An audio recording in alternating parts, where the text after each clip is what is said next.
अस्सलाम वालेकुम। Welcome back to the another new video. Mother blogs में आप सभी का वेलकम है। आज हम बात करने वाले हैं नॉर्मल डिलीवरी और सी सेक्शन डिलीवरी के बारे में। और इन दोनों को अगर कंपेयर करें तो कौन सी ज़्यादा पेनफुल होती है, विच is more painful, normal delivery और सिजेरियन सेक्शन। तो कौन सा सब में ज़्यादा तकलीफ़देह होता है, नॉर्मल डिलीवरी में ज़्यादा तकलीफ़ होती है या फिर सी सेक्शन डिलीवरी में ज़्यादा तकलीफ़ होती है? तो इसका आंसर आज की इस वीडियो में प्रॉपर आपको मिलने वाला है विथ प्रूफ। आप लोगों को यहाँ पर क्वेश्चन वर्सेस आंसर दोनों भी मिलने वाले हैं, इसी इंटेंशन के साथ कि आपको क्वेश्चन के साथ विथ प्रूफ प्रॉपर आंसर मिले।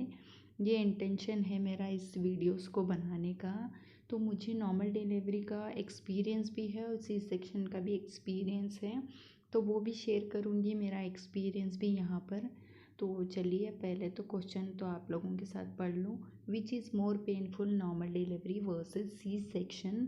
तो answer is even thought labour और vaginal birth can be a hard work. Normal delivery और लेबर पेन जो होता है, कई लेडीज़ का जो लेबर पेन है वो 24 आवर्स तक भी चलता है, और कई लेडीज़ का ऐसा है कि 1 से 2 घंटे में भी बेबी डिलीवर हो जाता है। डिपेंड करता है body to body, person to person, mother to mother, और आप कितने स्ट्रॉन्ग हो, आप कैसा पेन बियर कर सकते हो, और आपका लेबर का क्या प्रोसेस है, आपको स्लो लेबर है, फास्ट लेबर है, इस पे भी डिपेंड करता है। और बेबी की पोजीशंस, आपको बेबी सपोर्ट कर रहा है कि नहीं नॉर्मल डिलीवरी के लिए, वो भी डिपेंड करता है। तो they are generally easier on women's body can a caesarean recovery after vaginal birth is usually shorter. यानी नॉर्मल डिलीवरी के बाद बहुत शॉर्ट टाइम में रिकवरी आसानी से हो जाती है, and less painful the after C section.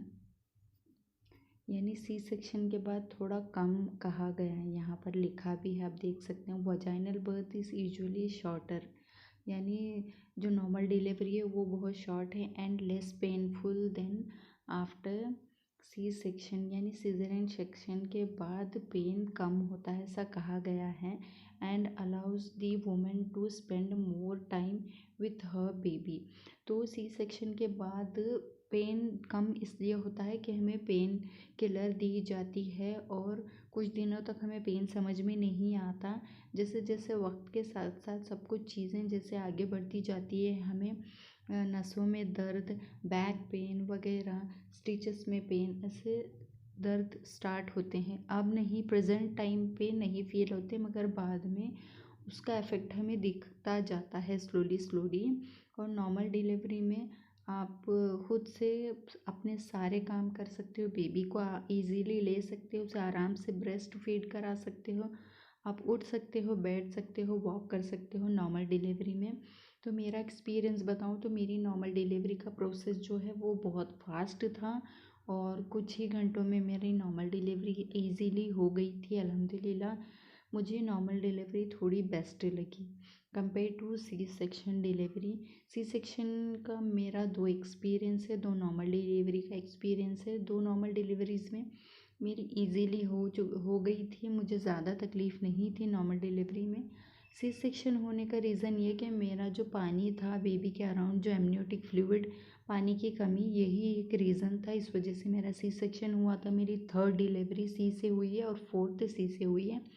मुझे 3 बेबी बॉयज़ और 1 बेबी गर्ल है। वीडियो अच्छी लगी तो डू लाइक से सब्सक्राइब और अपना एक्सपीरियंस